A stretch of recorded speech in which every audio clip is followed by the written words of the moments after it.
The minute hand on the vintage wall clock inches toward another quarter hour as I check my watch for the 100th time. 25 minutes late.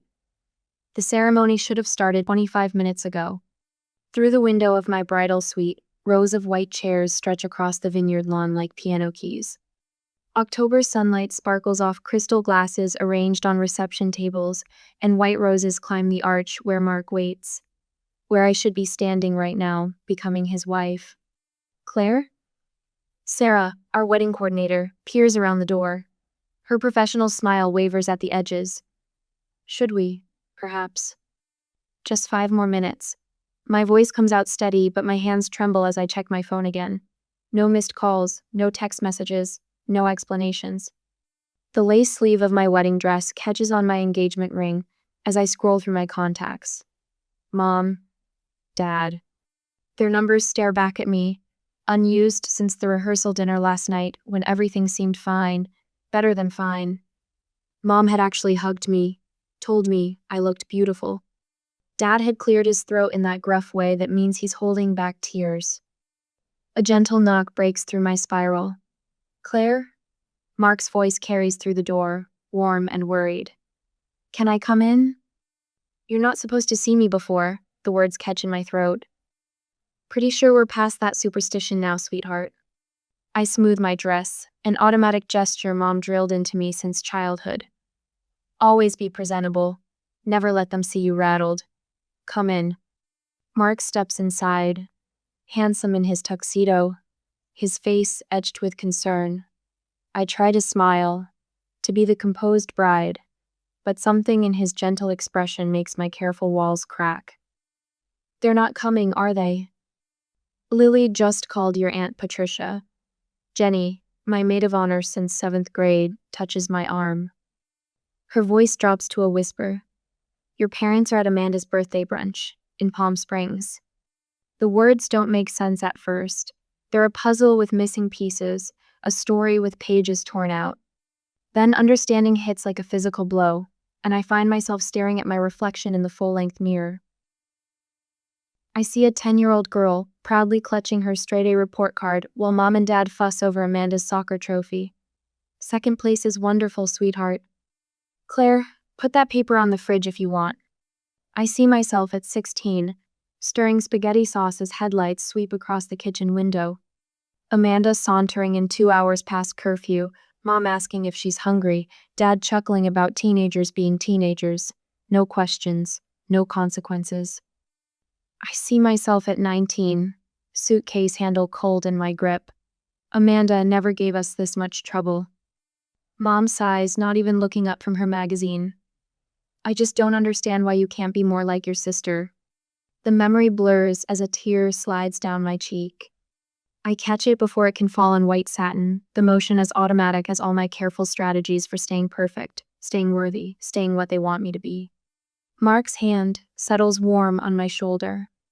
In the mirror, I see him standing behind me, solid and steady as the ground beneath my feet. It's your call, Claire. We can wait longer if you want. His words unlock something in my chest, a truth I've spent 28 years trying not to see, trying to fix, trying to earn my way around. They're not coming. They were never going to come. No matter what I do, what I achieve, what I sacrifice, I will never be Amanda, and that's all they've ever wanted me to be. I straighten my spine, one tear. They get one tear and not a single one more. I reach up and adjust my veil with steady fingers. No, I say, and my voice rings clear as chapel bells. They've made their choice, I'm making mine. Another knock, Sarah again. Claire, the musicians are asking. Tell them to start the processional. I meet my reflection's eyes. They're clearer now, stronger. I'm not letting them ruin today. Mark squeezes my shoulder. You sure? I think of the empty chairs in the front row, saved for parents who chose a birthday brunch over their daughter's wedding. Parents who couldn't give me this one day, who couldn't pretend, even for an hour, that I mattered as much as Amanda. I'm sure. I smooth my dress one final time, not for Mom's approval now, but for myself. Some chairs speak louder than words. and I'm done pretending I can't hear what they're saying. I take Mark's arm, letting his strength steady me. Through the window, I see our guests shifting in their seats, murmuring in confusion about the delay. But they came. All these people chose to be here, chose to support us, chose to make this day matter. Ready? Mark asks. I squeeze his arm. I've never been more ready in my life. The door opens onto the rest of my life. A life where I choose who sits in the front row. A life where love doesn't come with conditions and price tags. A life that's finally, completely, mine. Let's go get married. The band plays at last as Mark twirls me across the dance floor. His parents beam from their table, and for a moment everything feels perfect. Then the phones start buzzing. Not just one phone. A wave of notifications ripples through the reception tables like autumn leaves skittering across pavement. I catch Jenny's expression first, her face draining of color as she stares at her screen. She looks up, meets my eyes, and quickly glances away. Sweetheart? Mark's hand tightens on my waist. What's wrong? I don't know, but I do. Deep in my bones, I know. My own phone vibrates in the hidden pocket of my wedding dress. 3 rapid pulses against my hip, then silence. Another pulse. I keep dancing, Mark's steady presence anchoring me to this moment, to this dance that's supposed to be perfect. The song ends. Mark's father approaches, his weathered face tight with concern. He holds out his phone like he's offering up evidence at a trial. Claire, honey, you don't need to look at this right now. But I do look. The photo fills his screen. My parents beaming at an outdoor brunch table decorated with pink balloons and mimosa glasses. Amanda sits between them in a flowery sundress, her perfectly manicured hand raised in a toast. Palm trees sway in the background.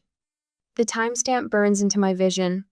2:47 p.m., exactly when I was walking down the aisle, alone.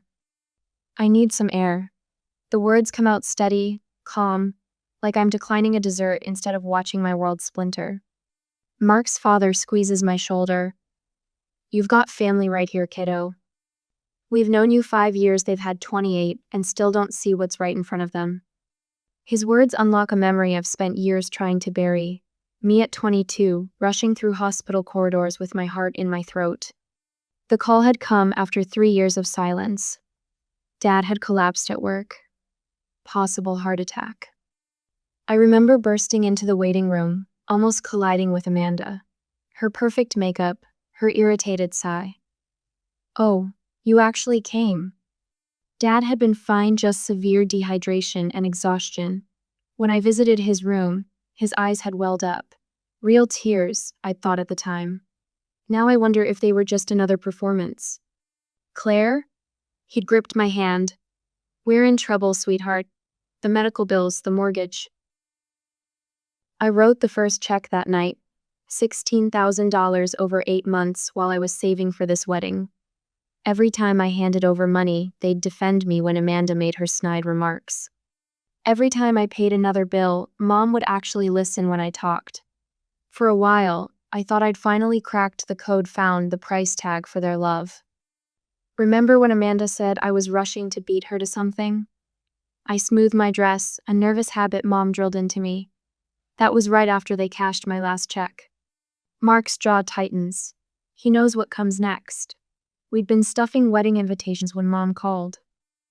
We'll try our best to make it, dear. You know how busy things get. Busy. Like Amanda's birthday brunch wasn't planned months ago. Like they hadn't RSVP'd yes to both events, knowing exactly what they were doing. A protective circle forms around us, Mark's parents, Jenny, friends who've watched this pattern play out for years. They create a barrier between me and the curious whispers, the pitying glances. Their love wraps around me like a bulletproof vest, absorbing impact after impact. The flowers are beautiful, Jenny says, squeezing my hand. The ceremony was perfect. The wine is amazing. They're the ones missing out, not you. She's right. The reception sparkles under market lights. Laughter bubbles up from the tables. Love flows as freely as the wine. But there's a hollow space in my chest where acceptance should live. Later that night, I sit on the hotel bed still in my wedding dress, staring at my phone. Mom's contact photo glows on the screen, a Christmas snapshot from before Amanda learned she could do no wrong. My finger hovers over the keyboard. The message takes shape, each word a stone I've carried for years finally set down. You made your choice today, and now I'm making mine. The response is instant, Mom's face filling my screen for an incoming call. No text, no apology, just the expectation that I'll answer, explain myself, smooth things over. Make their choices okay, like always. I silence the phone and turn to Mark. They still don't understand what they've done. He pulls me close, careful of my dress. No, they don't, but I understand exactly what I've got. Outside our window, the vineyard stretches into darkness, rows of vines like patient sentries. Stars speckle the sky, each one a pinprick of light in the vast black. I think about family loyalty, about the weight of expectations versus the warmth of real love, about what we owe the people who created us and what we owe ourselves. The debt has never been mine to pay. It's taken a wedding day betrayal to show me that truth. I curl into Mark's side, letting the last tears fall. Tomorrow, we'll face whatever comes next. Tonight, I'm exactly where I belong, wrapped in the arms of someone who shows up, who stays, who loves without a price tag attached. For the first time in 28 years, that feels like enough. 3 weeks later, thank you cards scatter across my kitchen table like autumn leaves. Each pristine white envelope represents someone who chose to witness our wedding day, to celebrate our love.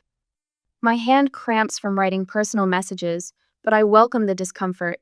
It keeps me focused, keeps me from checking my phone, even though it hasn't buzzed in a week. The doorbell shatters my concentration. Not a gentle press, a prolonged ring that makes my shoulders tighten. I already know who it is before I open the door. Mom stands in the hallway, her pearl necklace gleaming against her coral blouse, the same blouse she wore to Amanda's birthday brunch. Her lips quiver with what anyone else might mistake for emotion, but I recognize the theatrical tremble from countless childhood moments.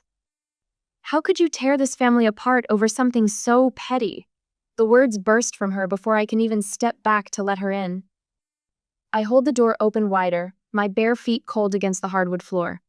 Come in if you want to have an actual conversation. She sweeps past me, designer purse clutched to her chest like armor. Her perfumey same scent she's worn since I was little fills the entryway. The familiar rose and jasmine notes that once meant comfort now make my throat tight. Amanda is heartbroken. Mom paces my living room, her heels clicking against the floor. She can't sleep, can't eat. Your behavior has affected everyone, and over what? A party? The word hits like a slap. A party? It was just a wedding, Claire. Your sister only turns 30 once. My hands still on the back of my couch, gripping the fabric. The familiar fog of invisibility creeps in, that childhood sensation of dissolving, becoming transparent, unreal, but something else rises with it. Something with teeth. My wedding wasn't just a party. My voice comes out quiet, but it cuts through her theatrics like a blade through silk. Here we go again with the dramatics. I moved back here when Dad got sick. The words fall like stones between us. I postponed my promotion. I worked remotely. I drove him to every appointment while Amanda was too busy with her social media consulting. Mom waves her hand. Your sister has a very demanding career. I gave you and Dad $16,000. My voice grows steadier with each truth. $16,000 that I'd saved for my wedding. Amanda wouldn't spare a dime. After everything we've done for you? What exactly have you done? I straighten, release my death grip on the couch. Besides, compare me to Amanda my entire life? Besides, show up to every soccer game she played while missing my honor society induction? Besides, choosing her birthday brunch over my wedding? You're being melodramatic, as usual. Mom's voice turns sharp. Your father is devastated by your behavior, and Amanda says you've always been jealous of her. A strange calm washes over me. Like stepping into the eye of a storm, everything's suddenly clear and quiet. I see the pattern laid bare, the guilt trips, the gaslighting, the constant deflection. I'm not asking for special treatment. I walk to my front door, rest my hand on the knob. just equal treatment. And until you can acknowledge what you did, what you've been doing my whole life, we have nothing more to discuss. Claire Elizabeth Morgan, you will not dismiss me. Yes, I will. I open the door. Not with a dramatic swing, but with the quiet determination I learned from years of being the responsible one, the reliable one, the invisible one. Goodbye, Mom. She stands there, mouth opening and closing like a fish suddenly finding itself on dry land. Then her face hardens into familiar lines of disapproval. You'll regret this. When you have children of your own, you'll understand what you've done to this family. The door closes behind her with a soft click. My hands don't shake, my eyes stay dry. The fog of invisibility has burned away in the sunlight of truth. My phone rings. Amanda's name lights up the screen, her contact photo showing her perfect smile, her perfect life, the life that has cost me so much of mine. I answer because old habits die hard. Hello? Claire. Her voice drips honey and arsenic. I've been thinking about everything that's happened, and I think I know how you can make things right. I wait. The silence stretches between us like a tripwire. I'm starting a business. Each word precise, calculated. A real one this time, not like my other projects. I need $30,000 to get it off the ground. My laugh startles us both. You want money from me? Now? You owe the family after everything we've done. The honey dissolves, leaving only poison. Mom and Dad sacrificed so much for your education, your wedding. My education that I paid for myself? My wedding that you all skipped? God, you're still hung up on that? It was just a party, Claire. You know what your problem is? You've always been. I press the red button on my screen, ending her sentence, ending the conversation, ending 28 years of making myself smaller to fit inside the box they built for me. The thank you cards still wait on my kitchen table. I sit down, pick up my pen, and begin writing again. But this time, my hand doesn't cramp. Each word flows freely, thanking the people who showed up, who chose to be there, who saw me even when my own family looked right through me. The afternoon sun streams through my window, warming my skin. Outside, traffic hums, birds call, life continues. And for the first time in as long as I can remember, I feel solid, real, whole. My phone buzzes again, and again, and again. I reach over, turn it face down, and keep writing my thank you notes to the people who deserve my gratitude. The people who taught me that family isn't about blood or obligation or guilt. It's about choice. And I'm finally making mine. You think I owe you $30,000? The words tumble from my lips before I can stop them. My free hand grips the kitchen counter, knuckles white against the granite. Don't be dramatic, Claire. Amanda's voice drips sugar and acid through the phone 2 hours later. After everything Mom and Dad sacrificed for you? College tuition, dance lessons, braces. She pauses, and I picture her examining her manicure the way she always does when delivering calculated blows. And let's not forget how sensitive you're being about a simple party. The familiar buzz starts in my ears, that static noise that always comes when Amanda rewrites history. My wedding wasn't a party. Whatever. The point is, I'm starting a business. A real business, not your little marketing job. And since you've been so difficult lately, Mom and Dad think it's time you contributed properly to the family. I close my eyes, remembering the lawyer's words from last week. Document everything. My phone records every poisonous word as Amanda continues. They're considering legal options, for repayment of past support. Another pause. But I told them I'd talk to you first, sister to sister. The static in my head crescendos. Legal options, of course. When guilt fails, they resort to threats. I need to think about this. My voice emerges steady, controlled, a tone I learned from years of walking on eggshells. Goodbye, Amanda. I end the call before she can respond, fingers trembling as I pull up Mark's number. 1 ring, 2. His familiar, "Hey, sweetheart," nearly breaks my composure. They want $30,000, the words spill out. Amanda says they're getting lawyers involved, for past support, for raising me. I'm calling Rachel. Mark's voice hardens. Rachel, his cousin, who happens to be a family law attorney. Don't respond to anything else from them until we talk to her. The call with Rachel comes that afternoon, An hour after the call, I was in her office. Her office smells like coffee and old books, nothing like the sterile corporate spaces where Amanda conducts her business ventures. They have no legal claim. Rachel's pen scratches across her yellow notepad. Parents are legally obligated to provide basic care and support for their children. They can't retroactively demand payment for doing what the law required them to do. My shoulders drop an inch. What about the money I already gave them? The $16,000? Rachel flips through her notes. That was a gift, not a loan. Unless they have documentation proving otherwise? I shake my head. They said they'd pay it back, but they never put it in writing. Rachel's eyes soften. Claire, I need you to understand something. This isn't about money. This is about control. The truth of her words settles in my chest like a stone. My phone buzzes. Dad's number lights up the screen. Rachel nods, and I answer on speaker. Princess. His voice wavers, nothing like his usual confident tone. We need to talk about the family situation. My heart clenches at the old nickname. He hasn't called me that since I was 12. Your mother and I, we're facing some difficulties. Medical bills, the house needs repairs. He clears his throat. We might need to stay with you and Mark. Just temporarily. The familiar weight of obligation presses against my ribs. How many times have I carried their burdens? How many times have I believed this sacrifice would finally make them see me? Rachel slides her notepad across the desk. In clear, steady handwriting, they're escalating because you're breaking free. I'll need to discuss this with Mark. My voice stays level, and I'll need everything in writing. Writing? Dad's tone sharpens. We're family, Claire. Family doesn't need contracts.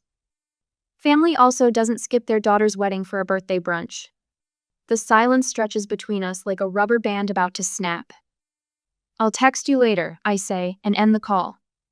Rachel hands me a tissue. I hadn't realized I was crying. That evening, Mark and I sit at our kitchen table, property listings spread before us. The renovation project we'd planned for next year suddenly feels suffocating. Too close, too accessible. The Seattle job offer is still open. Mark's hand covers mine. They'd want me to start next month. 5 states away. Far enough that dropping by unannounced would require real effort. My phone chimes. A text from Mom. Your sister needs our support right now. Why are you being so selfish? I type 6 words. I've consulted an attorney. No more money. The response comes in a barrage. First Amanda, you ungrateful little snake. Then Mom, after everything we've done for you. Dad, your mother is heartbroken. We're a team. Mark's voice anchors me as the messages pour in. Their manipulation stops now. I silence every contact except his. The quiet that follows feels like standing in the eye of a hurricane, terrifying and peaceful all at once. Sometimes I whisper, staring at the Seattle listings, the only way to be seen is to disappear. My Aunt Patricia calls an hour later. Your mother says you've abandoned them in their time of need. Her voice carries decades of family dynamics. Claire, honey, you need to be the bigger person. I've been the bigger person my whole life. The words rise from some deep, untapped well of truth. I'm done making myself small to make them comfortable. I hang up and block her number too. In the sudden silence of our kitchen, Mark pulls me close. Through the window, I watch the sun set behind the hills where my parents' house sits. Tomorrow, they'll try again. Different tactics, same goal. But tonight, in this moment of quiet revolution, I finally understand. Their power over me was always an illusion, one I chose to believe.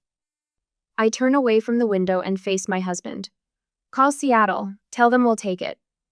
The rest of the evening passes in a blur of logistics and listings. But underneath the planning, a strange lightness fills my chest. Not happiness, not yet, but something closer to freedom.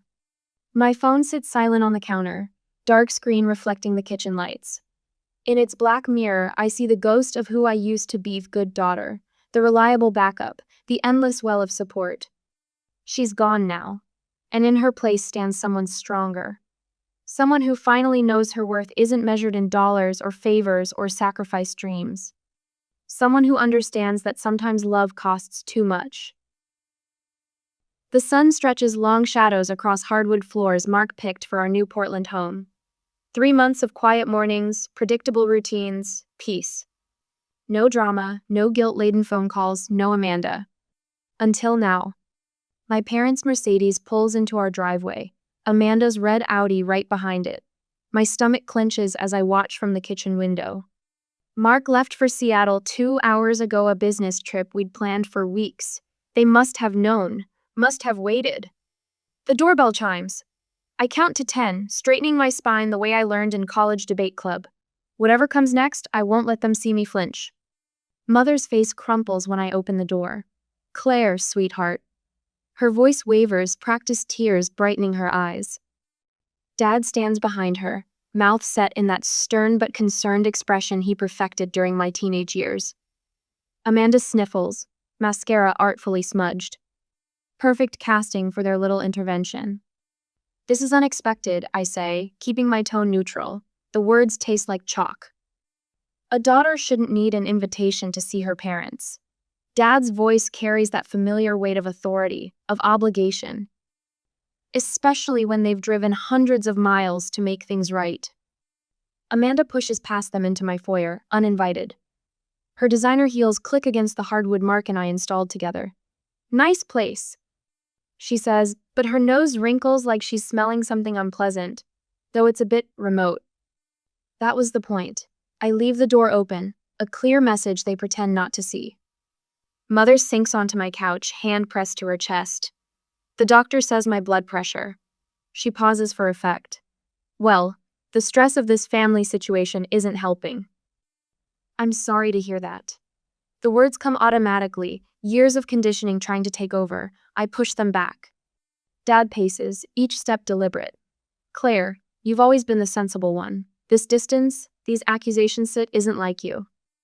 You're right. My voice stays steady. The old Claire would have accepted your excuses, would have written another check, would have smiled while you missed another milestone. Amanda's eyes narrow. She leans close as she passes me, whispers, "You still owe us."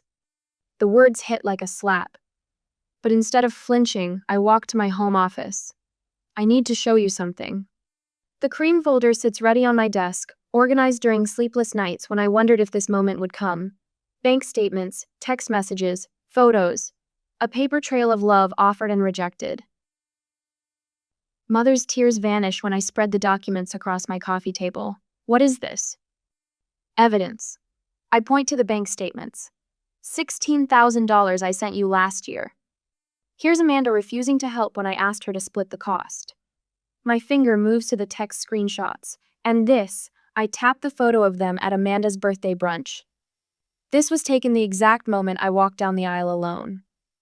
You're being dramatic. Amanda rolls her eyes, but her fingers twist together in her lap. No, the word rings clear as chapel bells. I'm being honest, something this family never learned to do. After everything we've done for you, Dad's mask slips, showing the anger beneath. The sacrifices. We're conditional. I stand straighter. Every gift came with strings. Every kindness had a price tag. I won't fund Amanda's business. I won't be your financial safety net. If you want a relationship with me, it will be based on mutual respect, not obligation. You've always been so selfish, Amanda spits, desperation cracking her perfect facade. Mother collapses into genuine tears now, not the delicate ones she practiced in her mirror. Dad's face flushes dark red. None of them ask about my life here, my happiness. The promotion I mentioned in the Christmas card they never acknowledged. I walk to the door, hold it open wider. I think it's time for you to leave. Claire. Mother stands, smoothing her skirt. Don't do this. Don't throw away your family over. Over what? My wedding day? The lifetime of playing second choice? The money you took while treating me like a bank instead of a daughter? Each question hits like stones dropping into still water. You showed me exactly where I stand. I'm just finally standing somewhere else. They file out, Amanda first, then Mother clutching Dad's arm. The autumn breeze carries the scent of wood smoke and changing leaves.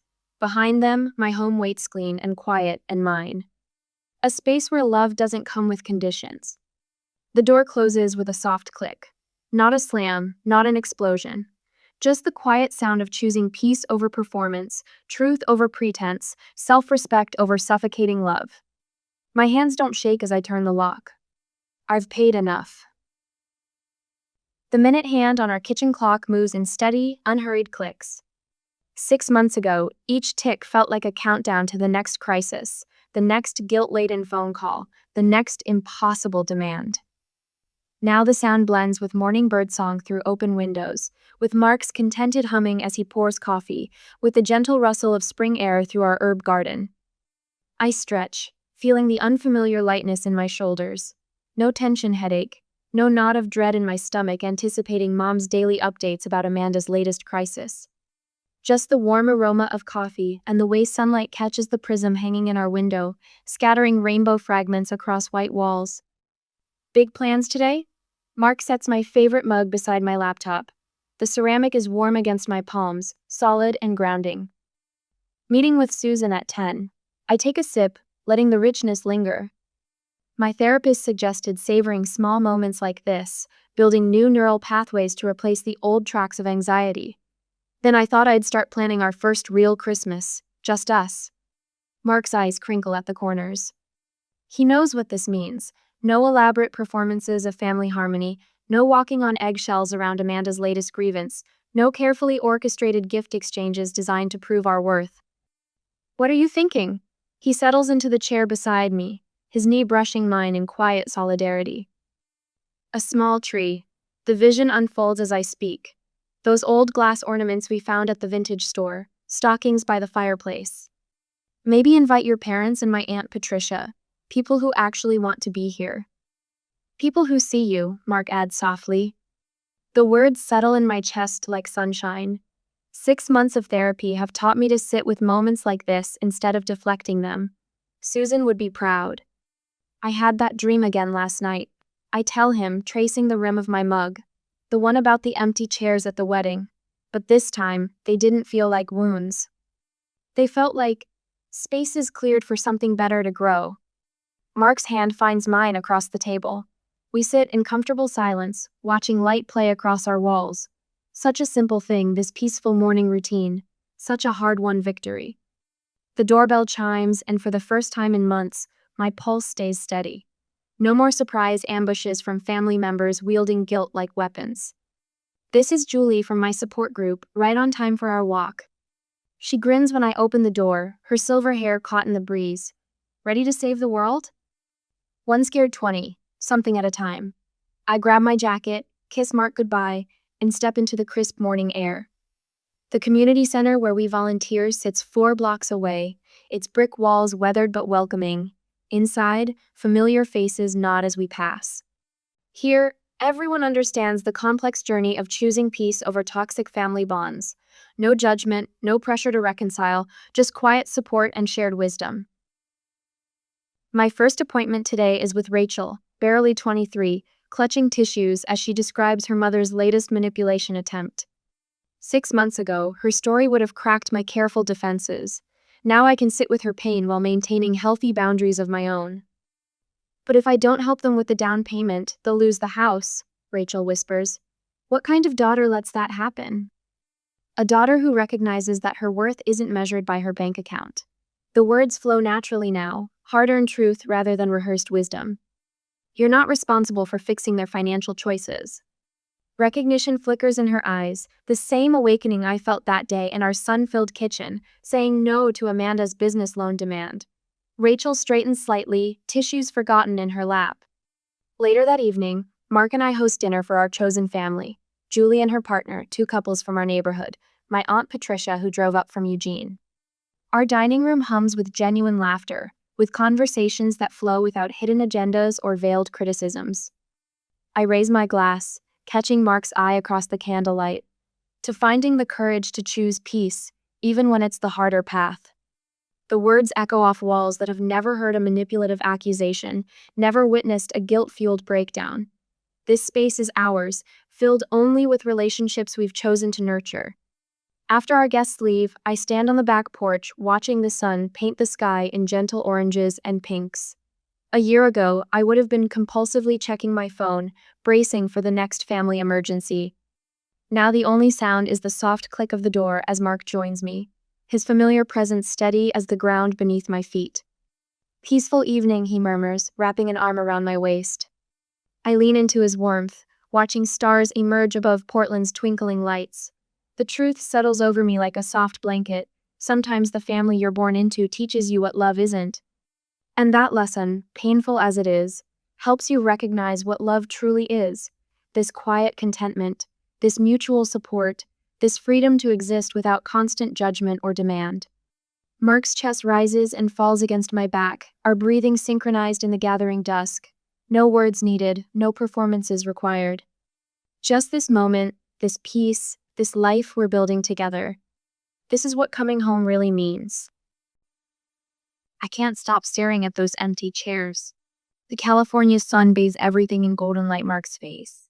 The garden flowers, the paper programs fluttering in guests' hands. It should be perfect. But my eyes keep darting to the front row where two vacant seats mock me with their emptiness. The handwritten reserved for parents of the bride. Signs flutter in the gentle breeze, drawing more attention to their absence than their presence ever could. Mark squeezes my hand, his eyes meeting mine with quiet understanding. He knows. We both do. They're not coming. The officiant's words fade to background noise as my mind spirals back to this morning. I checked my phone for the 100th Timino calls. No texts, no explanation, nothing but silence. The digital invitation showed red 3 weeks ago. The mailed copy had confirmed delivery. They knew exactly when and where to be. Jessica? The officiant's gentle prompt pulls me back. Right. My vows. I force a smile, determined not to let their absence poison this moment. I do, I say, my voice steadier than I feel. Mark's warm eyes anchor me as he says his own. I do. His thumb traces small circles on my hander. Private code for, I'm here, I've got you. The memory of my mother's reaction to our engagement floods back uninvited. Are you sure? She'd asked, her eyes skimming my body. You should lose weight before trying on wedding dresses. No congratulations, no excitement. Just criticism wrapped in concern, her specialty. My father had barely looked up from his newspaper. Was all he offered before asking if Lauren had called that week. Lauren, my sister, the golden child. The memory shifts to my childhood bedroom, 11-year-old me clutching a straight-A report card. Good job, Dad had said distantly before returning to his laptop. 2 weeks later, Lauren's BGO1 art project warranted a celebration dinner and prominent display on the living room wall. Then came my MIT acceptance letter. Mom casually placed it on the refrigerator with a fruit-shaped magnet. Mentioned it once to Aunt Susan on the phone. When Lauren got into fashion school 3 years later, they threw a party complete with catered food and hired photographers. The pattern never changed. My senior engineering promotion earned a quick congratulations text. Lauren's first fashion contract? A $15,000 celebration bash with family flying in from across the country. You may kiss the bride. Merck's lips meet mine. And for a moment, I forget about those empty chairs. The small crowd of friends and chosen family applauds. We make our way down the aisle, husband and wife. At the reception, Aunt Susan approaches while Mark gets his drinks. Her eyes hold a mixture of anger and sympathy. They told me they never received a formal invitation, she says, her voice tight. My stomach drops. What? She pulls out her phone, shows me a text from my mother timestamped this morning. So sorry we can't make it to Jessica's wedding. Never got the formal invitation. Send our love. My hands shake as I hold Susan's phone. The deliberate lie lands like a slap. They knew. They just chose not to come. They know damn well they got an invitation, Susan says. I was there when your mother opened it. Mark returns, immediately sensing my distress. His arm slides protectively around my waist. Susan looks between us, her expression softening. Your parents have always favored Lauren. We all saw it, Jess. The words I've known my entire life but never heard spoken aloud hang in the air. I always thought if I achieved enough, they'd finally see me. My voice sounds small, even to my own ears. Mark's voice is steady with quiet fury. They don't deserve you, Jess. I feel tears threatening, but I refuse to let them fall. This is supposed to be the happiest day of my life, I whisper. And then something shifts inside me. A lifetime of seeking approval from people incapable of giving it suddenly seems absurd. I straighten my shoulders, look around at the people who did show up, friends who traveled across the country, colleagues who rearranged important meetings, extended family who chose me over obligation. And you know what? I say, my voice growing stronger. It still is, because I'm starting my own family, no one where I'm actually valued. The weight of 33 years of trying to be good enough for people who would never see me begins to lift. I take Mark's hand, feeling the new ring on his finger.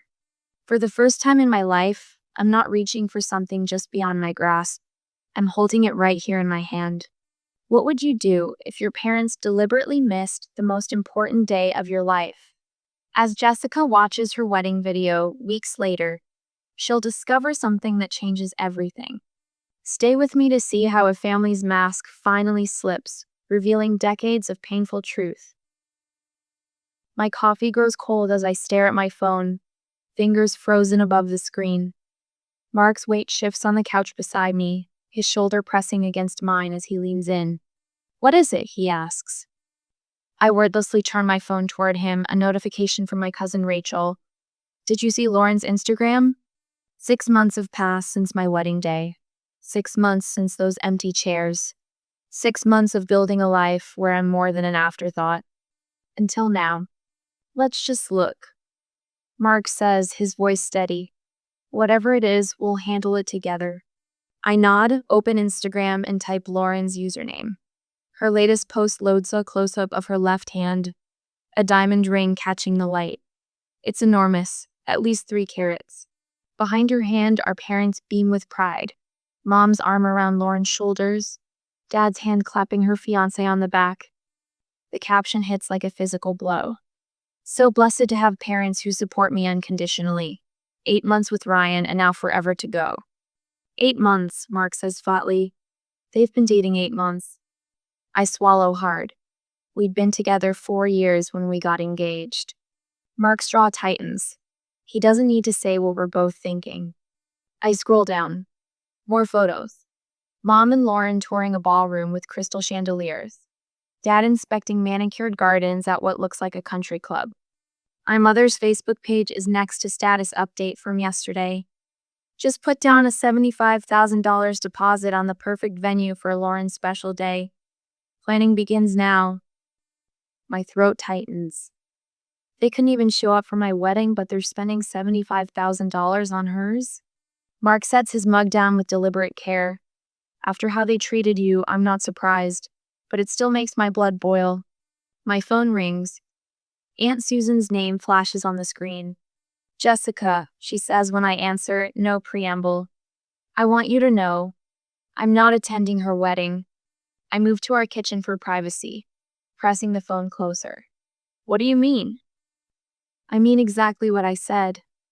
If they couldn't show up for their first daughter's wedding, why should I show up for their second daughter's? Susan, and I'm not the only one. Your Uncle Robert, Cousin Elaine, the Millers, none of us are going. I lean against the counter, suddenly needing the support. I don't want family to choose sides. We're not choosing sides, Susan says, her voice firm. We're acknowledging the truth. What your parents did was unforgivable, and now they're flaunting their favoritism like it's something to be proud of. After we hang up, I stand in the kitchen, my mind racing. Mark appears in the doorway, concern etched across his face. My phone buzzes with a text. Lauren, why are you turning family against us? The message is followed by a screenshot of a family group chat. Aunt Ruth asking my mother how she could miss my wedding but spend a fortune on Lauren's. Uncle Robert questioning if they understand what message they're sending. Cousin Elaine stating outright that she won't attend Lauren's wedding out of respect for me. A second text from Lauren follows. You're ruining what should be the happiest time of my life. My hands tremble, that familiar guilt rising like an old friend. How many times had I stepped back, stayed quiet, made myself smaller to avoid being accused of overshadowing my sister? Mark reads the messages over my shoulder. She's trying to make you responsible for your parents' actions. I take a deep breath, set my phone down without responding. In my home office, I pull out a leather-bound journal from my desk drawer. Mark gave it to me after the wedding, when I mentioned wanting to process everything that had happened. I've been hesitant to use it, afraid of what would pour out once I started. Now I open to the first blank page and begin writing. Kindergarten graduation. Lauren had a cold, so no one came to see me get my certificate. 8th grade science fair. First place, parents left early for Lauren's dance competition. High school valedictorian speech. They sat in the back, left immediately after. College tuition. Loans for me, fully paid for Lauren. Wedding day. Empty chairs. I write until my hand cramps, until the pattern becomes undeniable on paper. As I close the journal, a photograph slips out me at my MIT graduation, standing alone while nearby families cluster around other graduates, hugging and taking pictures. Mom had taken this photo, then immediately turned to help Lauren find the right lighting for her social media posts about attending her big sister's graduation. I'm done pretending this is normal, I say aloud to the empty room. When I return to the living room, Mark looks up from his laptop. I need to talk to them, I tell him, face to face. His expression shifts to concern. Are you sure that's a good idea? No, I sink into the chair across from him. But I'm done hiding from this. I need to say what I should have said years ago. I open my laptop, create a new email. The blinking cursor waits. We need to talk. This Sunday at your house, 2 p.m.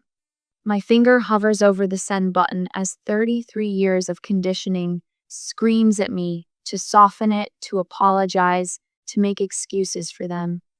I hit send. The soft electronic whoosh sounds like freedom. I tighten my grip on the steering wheel as I turn onto the familiar maple-lined street. My parents' Tudor-style home comes into view, exactly as it has stood for 30 years imposing, pristine, perfect, just like their expectations. The driveway where I once played hopscotch now feels like foreign territory. I park behind my father's meticulously maintained Lexus and sit, engine off, gathering courage. Through the windshield, I study my mother's prized rose bushes.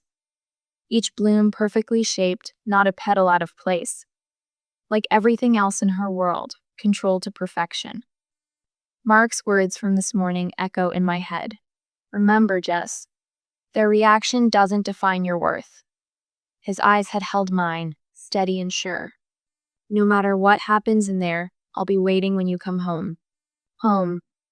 The word settles in my chest with unexpected weight. My home isn't here anymore. It's with Mark, in our apartment with the crooked bookshelf and the ceiling fan that clicks when it's set too high. I take one final breath, grab my purse with the journal inside, and walk the stone path to the front door. No need to knock there expecting me. The heavy oak door opens with the same quiet precision it always has. The living room is exactly as I remember: cream-colored walls, tasteful artwork, furniture arranged at perfect angles. My mother stands by the coffee table, arranging teacups with nervous precision. My father sits in his leather armchair, newspaper folded neatly in his lap, expression unreadable. What hits me first are the photographs. The mantle is lined with Lauren's engagement photos, my sister and her fiancé beaming, my parents flanking them with rare smiles. A large silver frame holds an artsy shot of Lauren's hand, her massive diamond catching the light. There are no photos of my wedding. Not one. Jessica. My mother's voice breaks the silence. She doesn't move to hug me. Neither does my father. I set my purse down and remain standing. Mom? Dad? The clock on the mantel ticks 7 times before my father speaks. You wanted to talk. His voice is clipped, familiar in its impatience. So talk. I've rehearsed this moment countless times, but now that I'm here, The carefully prepared speech evaporates. Instead, I speak from the raw truth in my chest. I'm not jealous of Lauren's career, looks, or achievements. My voice comes out steadier than I expected.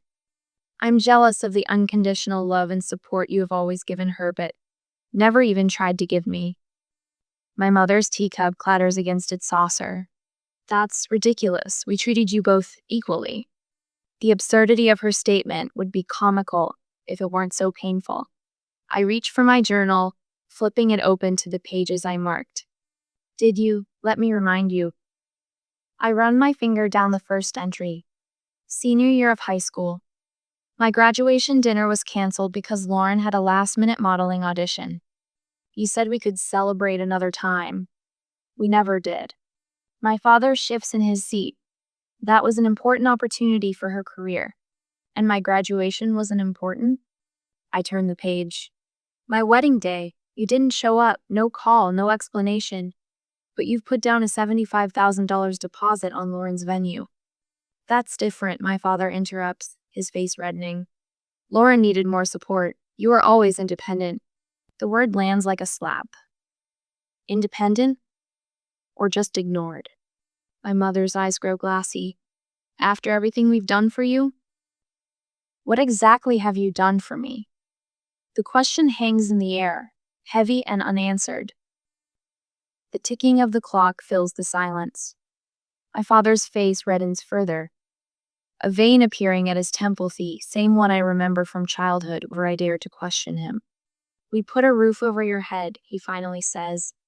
Fed you. Clothed you. I nod slowly. That's not parenting. That's the legal minimum. My mother's tearful expression hardens. You're being dramatic. Playing the victim. Something clicks into place inside me. I'm finally acknowledging I was one. I stand taller, shoulders back. I needed parents who showed up, who celebrated my achievements, who made me feel valued. If you came here just to attack us, my father begins, moving to stand. I came here to give you one chance to acknowledge what you've done. I cut in, to apologize. My parents exchange a glance, that silent communication I've seen thousands of times, the one that always preceded a united front against me. My mother's chin lifts. There's nothing to apologize for. This is all in your head. The last thread of hope I didn't even know I was holding snaps cleanly. In its place comes a calm certainty. Then we have nothing left to discuss. I reach into my purse and pull out a photograph Mark and me on our wedding day. Sunshine gilding our faces, joy radiating between us. I place it on the coffee table. This is what you missed. I won't let you miss any more of my life. My father stands, his height no longer intimidating to me. Don't be dramatic. You can't just cut off your family. I move toward the door, each step lighter than the last. Watch me. The door closes behind me with quiet finality. No slamming, no dramatics needed. The spring air fills my lungs, and for the first time in this house, I feel like I can breathe fully. My phone buzzes with a text from Mark. Whatever happened, I'm proud of you. I slide into my car and look back at the perfect house with its perfect rose bushes. Inside are two people who will never be able to see beyond their own reflection. But I can, and I do. As I drive away, I realize I'm not leaving my family behind. I'm going toward it, the one I've chosen, the one I'm building. The one where love doesn't come with conditions attached.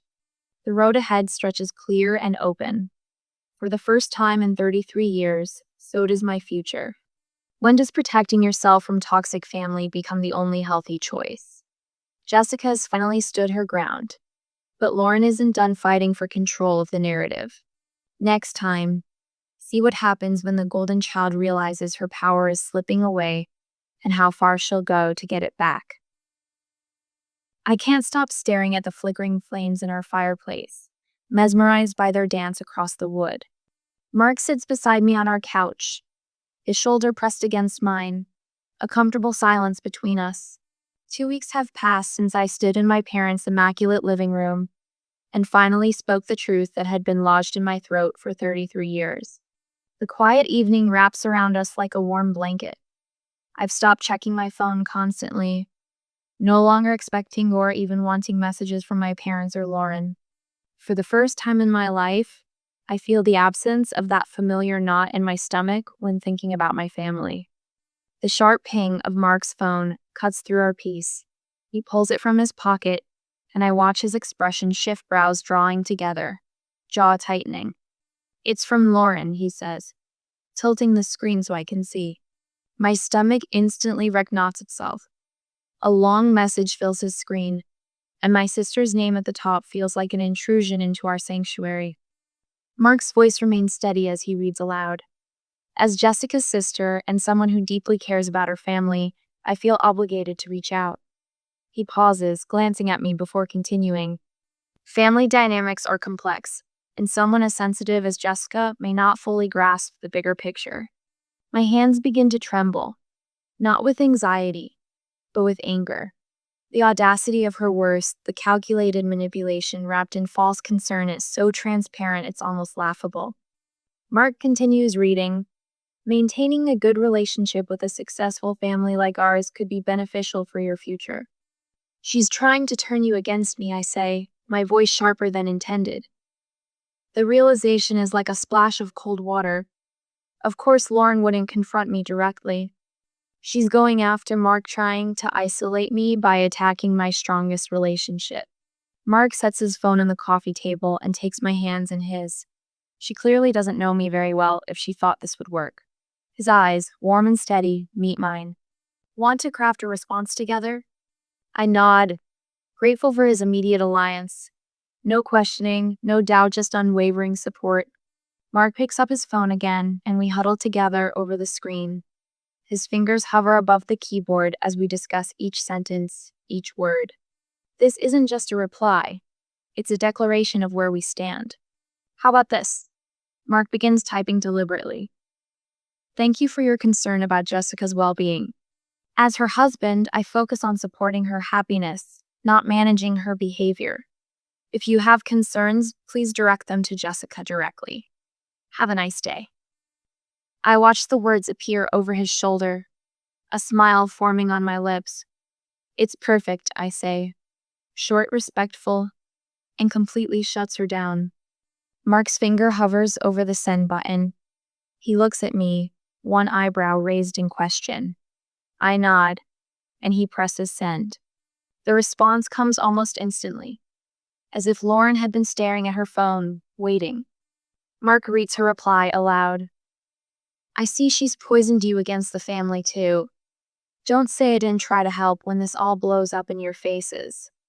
Mark's surprised laugh fills our living room. Wow, she really showed her true colors fast. This is who she's always been. I say quietly. I just didn't want to see it. Mark sets down his phone and takes my hands again. The warmth of his palms grounds me, pulls me back from the edge of old patterns, the guilt, the second guessing, the wondering if maybe I am the problem. You know what this means, right? He says. You made the right decision. The realization washes over me like a wave. All those years, all those achievements that went unnoticed, all those moments of feeling invisible in my own home, I had believed something was fundamentally wrong with me. All those years I thought something was wrong with me, I whisper, voicing the revelation. Mark squeezes my hands. There never was. You just had the misfortune of being born to people who couldn't appreciate you. His voice drops lower, gentler. But I had the good fortune of finding someone who does. I rest my head on his shoulder, breathing in the familiar scent of his aftershave. The phone on the table has gone silent, but I know this isn't the end of Lauren's. My own phone rings, breaking the moment. Aunt Susan's name lights up the screen. Susan's calling. I tell Mark as I answer. Hey, what's up? Susan's voice comes through, animated with news about other family members reaching out to her and to me. 3 cousins have sent supportive texts. I haven't checked yet. My father's brother called to say he'd witnessed the favoritism for years but never knew how to address it. A network forming. A system of support I never knew existed. After ending the call, I check my messages. 3 new texts light up my screen, one from my cousin Rachel, another from Dad's younger brother, Uncle James, and surprisingly, one from Mom's college roommate Diane, who's been like an aunt to me.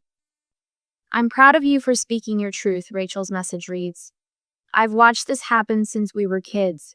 You deserve better. Uncle James is more direct. Your father and I had a long talk yesterday. I told him exactly what I've observed over the years. He didn't take it well, but it needed to be said. Diane's message nearly brings tears to my eyes. I've kept quiet too long out of loyalty to your mother. I shouldn't have. You were always such a bright, wonderful child. I'm here if you need anything. I never realized how many people saw what was happening. I say, my voice tinged with wonder as I show the messages to Mark. He wraps an arm around my shoulders. Sometimes it takes standing up for yourself for others to feel brave enough to stand with you.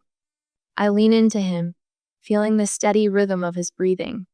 Outside our window, the California sunset paints the sky in shades of gold and pink colors that remind me of my wedding day. The day my parents chose not to attend. The day that should have broken me but instead began to set me free. For the first time, I feel no ache when thinking of those empty chairs.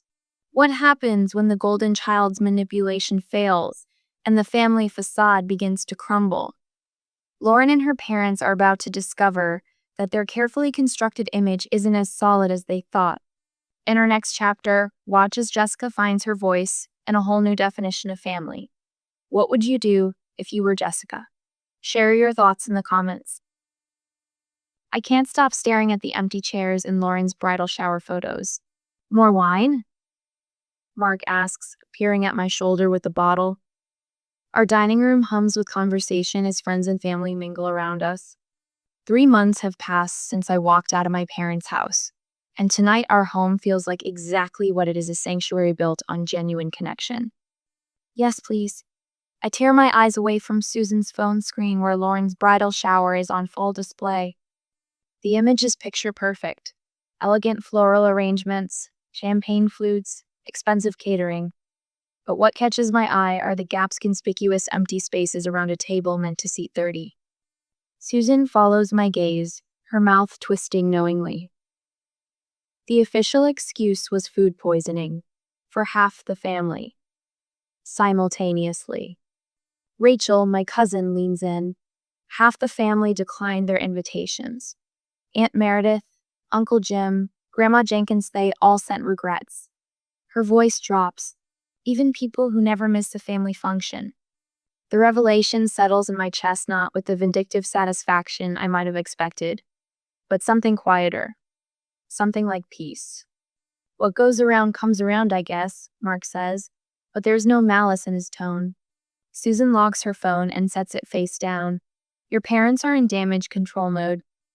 Your mother called me twice last week trying to explain away what happened at your wedding. She takes a long sip of wine.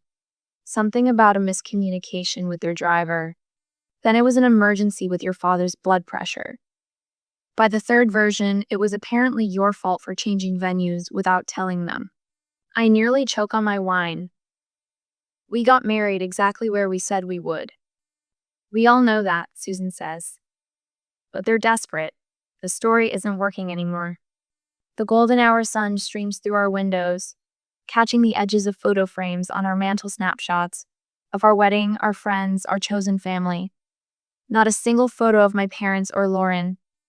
Grandma finally spoke up, Rachel adds, her voice carrying a note of awe. At the last family dinner, when your mom tried to explain your misunderstanding, Grandma just said, I've watched how you've treated that girl for 30 years, Catherine. Don't insult my intelligence now. The image of my grandmother, always quiet, always proper, standing up to my mother, sends a warm current through me. They can't understand why everyone is suddenly turning against them, Susan says, shaking her head. I trace the rim of my glass with my fingertip. It's not sudden, it's just finally visible. Later, after dinner plates have been cleared and coffee served, conversation turns to Lauren's wedding plans. The $75,000 venue now seems like a desperate attempt to fill space with opulence. Her latest posts are getting frantic, Rachel says, scrolling through her phone. She's offering +1s to distant cousins who already declined, even bribing people with upgraded accommodations. What do her posts say? Mark asks, genuinely curious. Rachel clears her throat dramatically. So disappointed by so-called family who are letting petty jealousy ruin what should be the happiest day of my life. True colors always show eventually. I feel nothing but a distant pity. The sister who once held such power over my emotional state now seems small and transparent. Living well really is the best revenge, Mark says, his arm warm around my shoulders. I lean into him. It's not even revenge. That would mean I still care enough to want to hurt them. The next morning finds me in our small garden. The spring air carries the scent of damp earth as I dig holes for the seedlings lined up in their plastic trays. Back in Connecticut, my mother tends her prized rose bushes with surgical precision, beautiful but cold, every thorn carefully maintained. My plants are different. Wildflowers, herbs, vegetables all mingled together in cheerful disorder. I pause to wipe soil from my hands, glancing at my therapy journal resting on the nearby bench. Its pages chart my journey, not in the careful penmanship of my childhood journals, but in messy, honest scrawls of breakthrough and growth. My phone buzzes. A text from my cousin Emma, barely 20 and struggling with her own overbearing parents. Can I call you for advice? Mom's being impossible about my apartment search. I send back an immediate yes. A year ago, I would have hesitated, afraid of becoming entangled in family drama. Now I understand sometimes the strongest people need permission to stand in their truth. When my phone buzzes again, it's Rachel sending Lauren's wedding photos from yesterday. The exclusive venue looks cavernous around the small cluster of guests. My parents stand rigidly in formal attire, their smiles fixed like porcelain masks. The kind of smiles that have graced 1,000 family photos, hiding 1,000 uncomfortable truths. I look at them for exactly 30 seconds before putting my phone away. Their problems aren't mine anymore. And that feels wonderful. What about this one? Mark asks, pulling up a listing on his tablet. We're curled on our couch planning our first anniversary celebration, but the conversation has drifted to houses. Houses with extra bedrooms. Houses with yards bigger than our current postage stamp garden. I like the oak tree in the backyard, I say, studying the photos. It looks established, like it has deep roots. Like us, he says simply. Around us, our apartment glows with the warm light of evening. Photos of our actual family, the people who show up, who celebrate genuinely, who love without conditions line our walls. Susan and her partner, Rachel and her children, friends who traveled across the country for our wedding, colleagues who've become like siblings. For the first time in my life, I'm not reaching for something just beyond my grasp. I'm holding it right here in my hands. What does true freedom from toxic family actually look like? As I build this new life free from manipulation and comparison, I'm discovering my peace isn't forgiveness or reconciliation, it's indifference. The quiet power of no longer needing them to see my worth. I slip my hand into Mark's. I think that house might be the one. We both know we're talking about more than real estate. I stand by our living room window, watching golden California lights spill across our garden. The view still catches me off guard sometimes, this beautiful home that Mark and I chose together, with its warm wood floors and windows that invite sunshine to dance across the walls. 1 year after that confrontation in my parents' living room, 1 year of breathing freely, I glance down at the plastic stick in my hand, the 2 pink lines unmistakable. My hand instinctively moves to my still flat stomach, and for a moment, old fears rush in. Will I be like them? Will I somehow fail my child the way they failed me? But the panic subsides as quickly as it rose. I catch my reflection in the window glass, seeing not uncertainty but quiet determination in my eyes. I used to worry I'd be like my parents. I whisper to my reflection, to the life growing inside me. Now I know exactly what kind of parent I won't be. Mark's arms slide around my waist, his chin resting on my shoulder as he looks at the test in my hand. Are you ready to tell everyone? He asks, his voice warm against my ear. I nod, turning in his embrace. More than ready. Aunt Susan's laugh carries across our backyard as she pulls a tray of my grandmother's cinnamon rolls from the oven.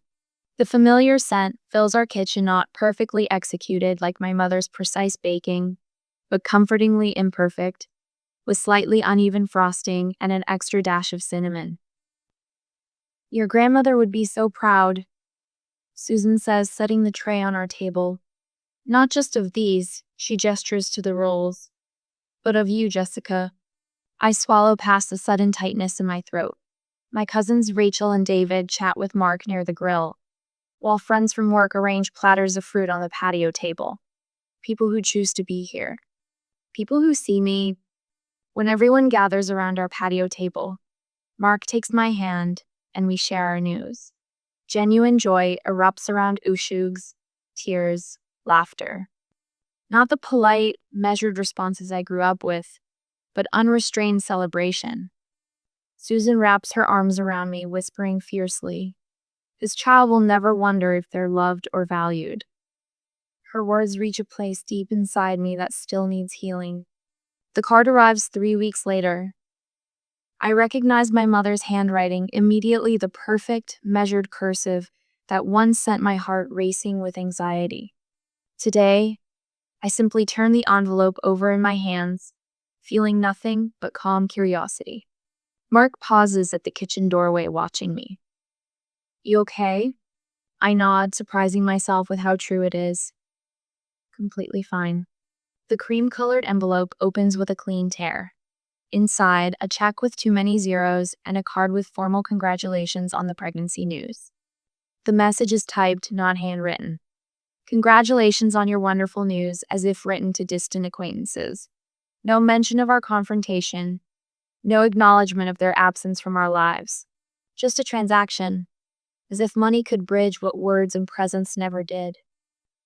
"What do you want to do with it?" Mark asks, his voice careful.